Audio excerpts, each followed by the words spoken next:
Welcome, dear friends. Here we are for another study of the Spiritist magazine. What a blessing to be with you today and always every Tuesday evening, 8 p.m. Eastern Standard Time. We come together to read one of the articles from one of the issues of the Spiritist magazine. As always, you can find more information by visiting spiritistmagazine.org. The email is also spiritistmagazine@gmail.com. If you go to the website, you'll be able to download the app for your Android and or Apple devices. You'll be able to order, if you wish to do so, a physical copy of the magazine for use at your home or your Spiritist center, or you can just download the app. All of the content's free of charge. You can use it in many ways in different times and places in our lives where we need that little touch of consolation from the superior spirits. Today, we'll be talking about the instrument. So the issue is 64. I'll put it on the screen for us. The title of the article is The Instrument, and the spirit is Scheila. Scheila.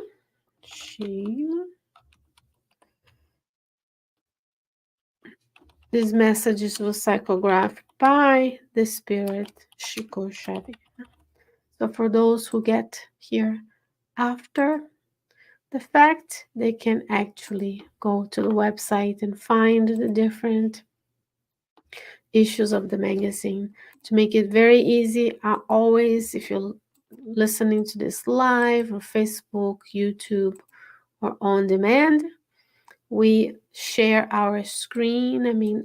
Our screen, because as you know, we're never alone. The spirit mentors and guides, yours and your loved ones, are with you in your home. Your spiritual companions are with you in your home. So we're never alone. So we are inspired to be here today to learn with Scheila. This is from issue 64. This is the cover of the magazine talking about Napoleon. It was published in the beginning of 2024. And there are many different articles that we already talked about. And today we'll be talking about the instrument. Right here. By the Spirit Scheila. And I'm sharing this screen from my computer. And my computer is opening the PDF version of the magazine. I happen to have an iOS system. That's what it looks like. Beautiful magazine, beautiful content. Not only for the eyes, but also for the soul, because we are here after all to nourish our souls, right? I am in Richmond, Virginia. However, our friends, in collaboration with our friends at Kardec Radio, the mentors of Kardec Radio and the Spiritist Magazine, grant us this beautiful opportunity every week to discuss these articles. The instrument. So let's learn about what are the instruments in our lives. So it looks good. So Scheila says, whatever you find yourself, thank the Lord for the instrument of purification. So friends, we are here on the earth to do what? What do you think your life is about, or the life of your loved ones?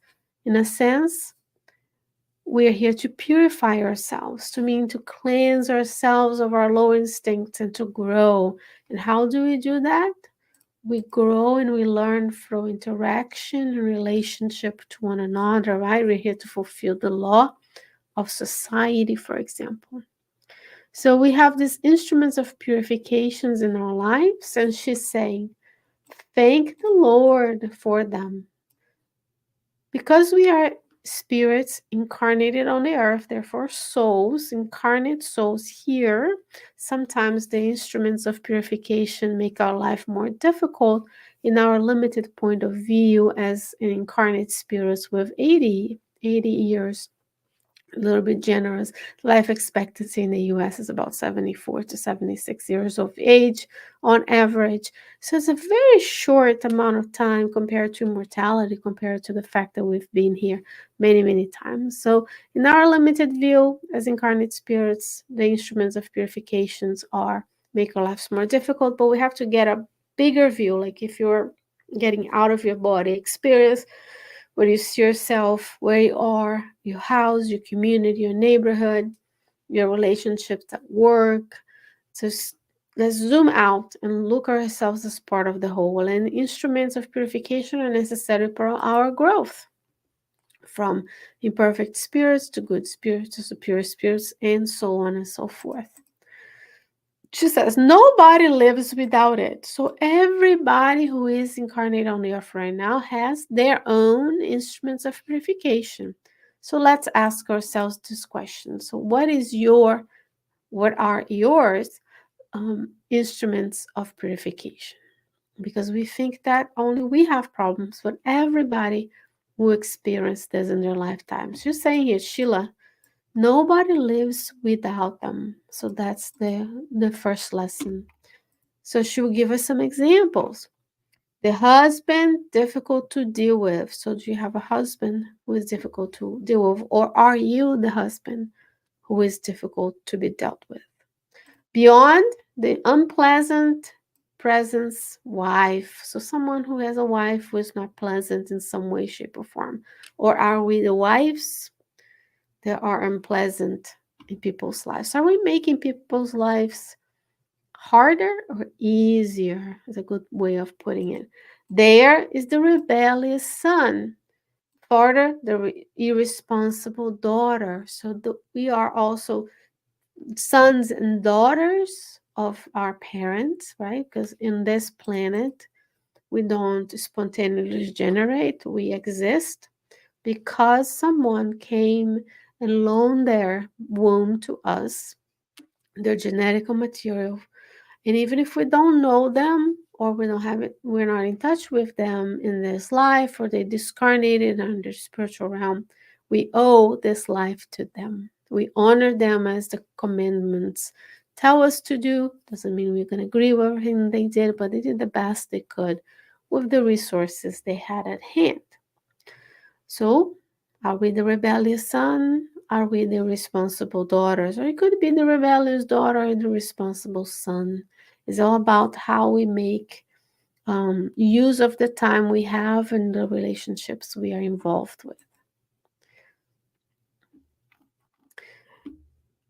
Today, it's the friend that surrendered to incomprehension. Tomorrow, the rough boss. We all have friends who are doing their own thing, irrespective of the laws of nature and the laws of God. And then we also have rough bosses, right? We all here to fulfill the law of labor, labor being in useful activity. And as part of being on this planet, we have work, we go to workplaces, we have bosses. We are bosses. So do we have a rough boss, or are we rough bosses?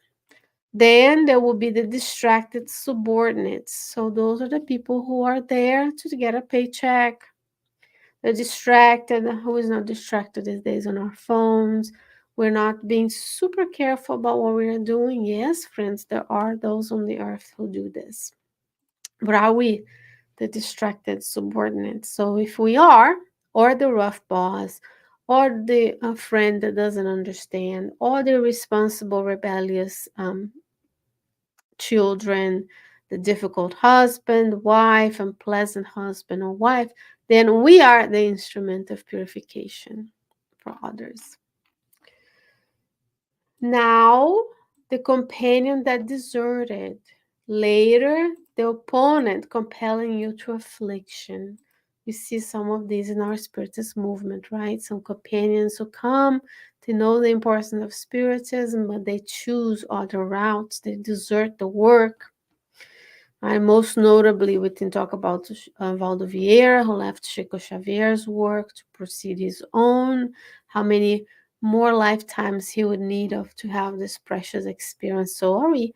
So if we are in a place on the earth that is blessed with having a Spiritist center, we have no idea how blessed that place is. Because where I am, we are the only ones in our city. We're the two in Virginia, the state of Virginia in the United States. One of two. And we are small, the other one is bigger, but that's it.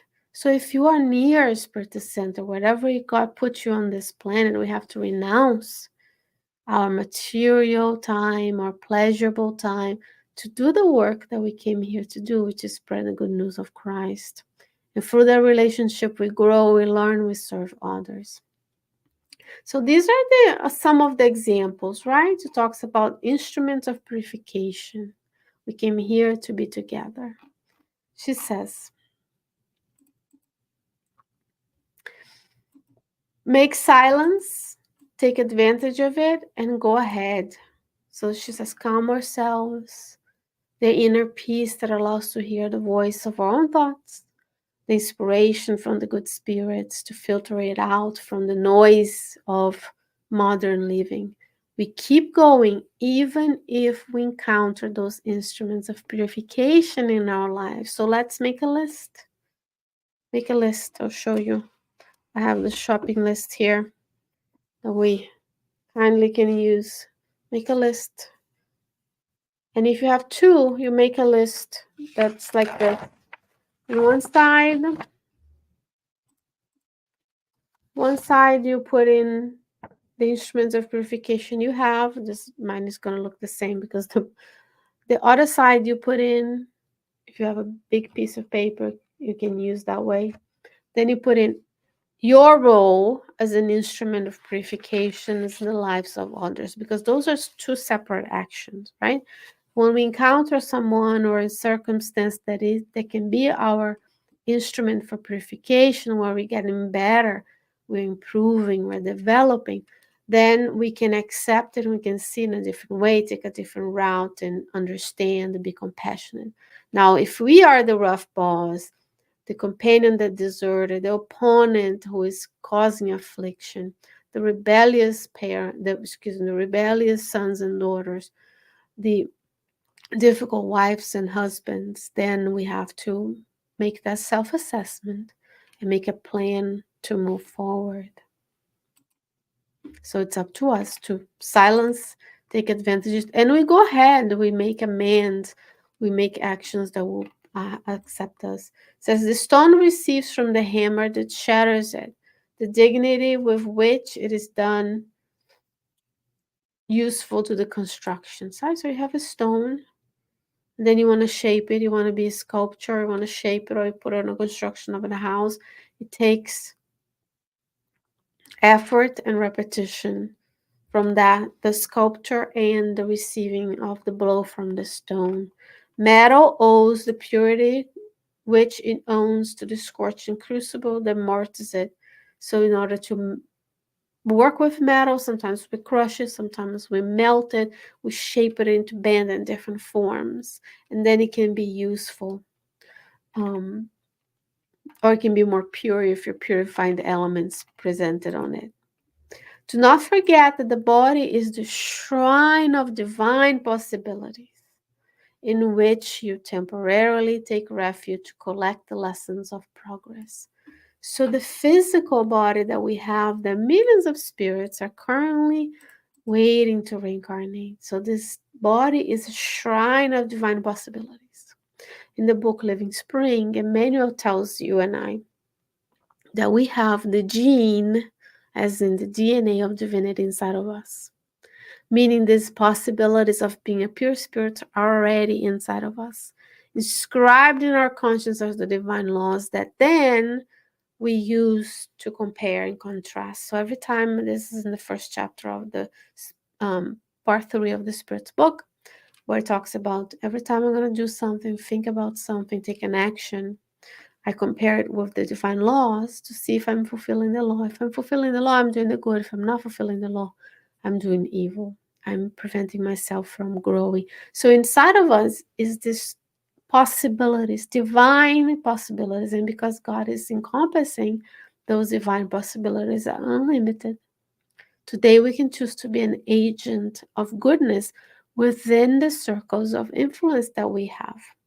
We're not asking you to go out and save every homeless person, every animal, every child, every place of war, but we can start with creating those peaceful moments inside of ourselves, helping the ones inside our homes, helping the neighbors, helping the schools, helping the neighborhood, and then perhaps we're responsible for a city, a country, a state, so on and so forth. So within this shrine of divine possibilities, we care for the physical body because that's the instrument. Without a physical body, we can't be incarnate on the earth because that's the material nature of our planet. And so when we are here temporarily, we take refuge in the body to collect the lessons. So in the spiritual realm, we were prepared to return. We studied and studied and studied. And here is the final exam. It's 74 years, as I said before. Some will discarnate sooner, graduate sooner. Some will discarnate later and have more time. See Divaldo Franco. If you continue to do the good, perhaps you get moratoriums to stay longer. If we already graduated and we came and learned what we needed to go, God might call us back. But this is for us to learn. Here is the exam. We have eternity to learn, and we have this momentary, temporary refuge on the flesh where we learn, and we have the instruments of purification that allow us to progress and collect the lessons. Each path gives place to another path. So if today I feel stuck, I continue to go forward and another door will open. If a door closes, another door opens. So if I do the good today, I'm more capable of doing more good tomorrow, more positive relationships and interactions that in turn give me more ideas on how to serve. Every experience leads to a larger experience. So we start, I'll give an example from the Spiritist movement. You are a Spiritist. There's no Spiritist center in your city. Let's assume that's your scenario. You start every week within your home with your family, or if they don't agree, do it alone because remember your Spirit mentors is there with you. You start doing the gospel at home. You choose a message, you choose a time, you keep it within the same day and time. Short message, prayer, study, prayer, done. Water,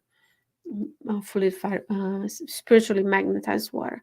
And then maybe you're going to encounter someone in your daily life who's curious about how you start applying the teachings, and then people notice and they ask and you invite them to join you in your gospel home.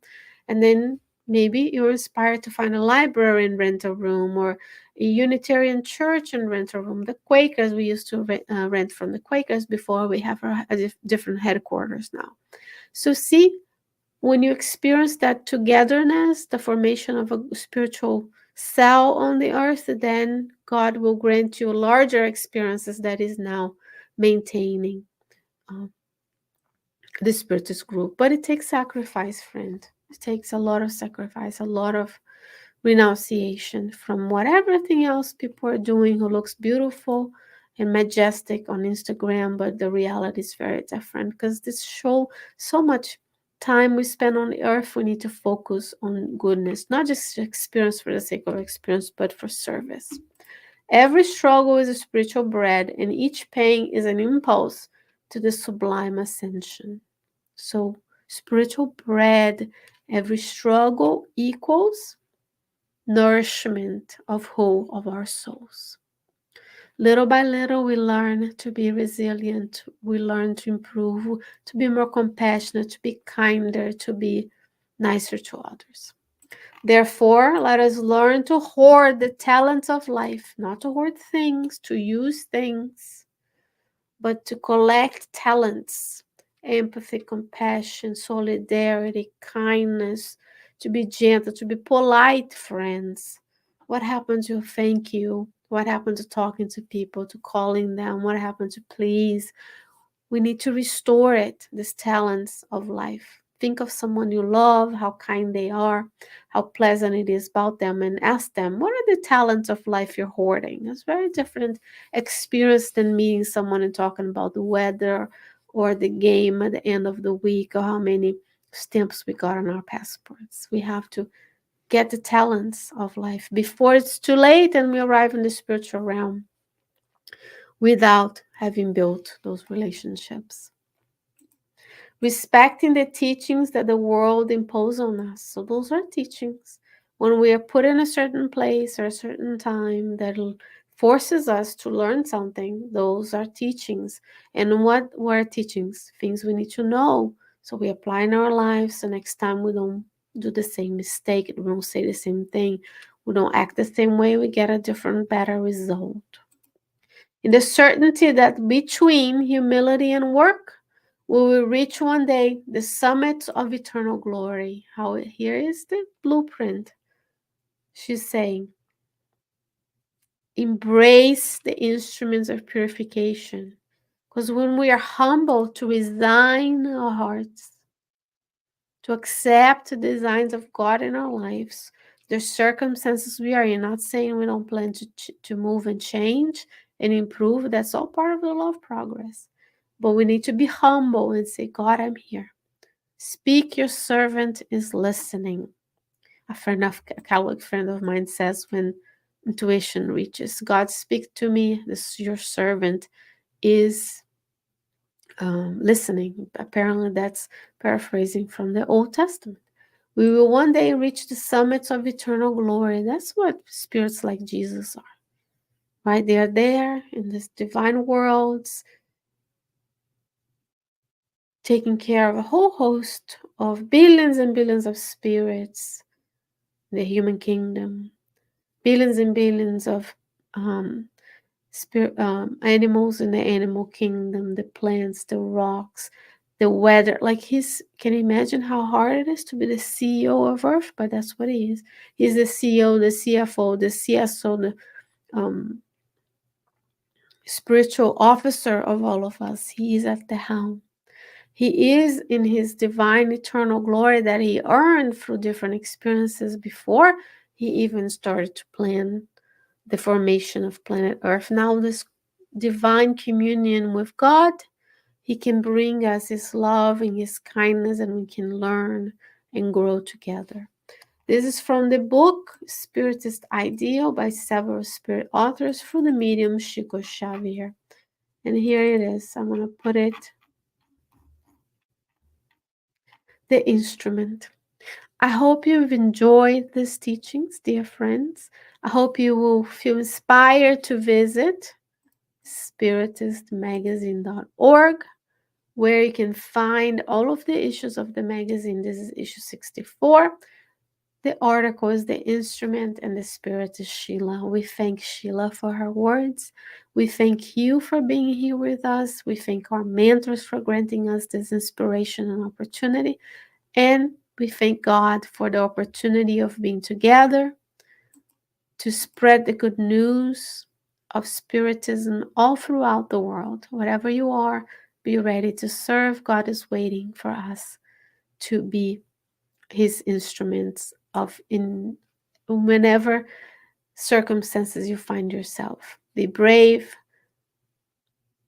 Press on, as Emmanuel says. God is with you. Your spirit mentors are with you, with your loved ones. So let's all truly resign to his will and grow together as a humanity. Dear friends, God willing, we'll be back with you next week. Until then, stay well, stay safe. I'll see you soon. Bye bye.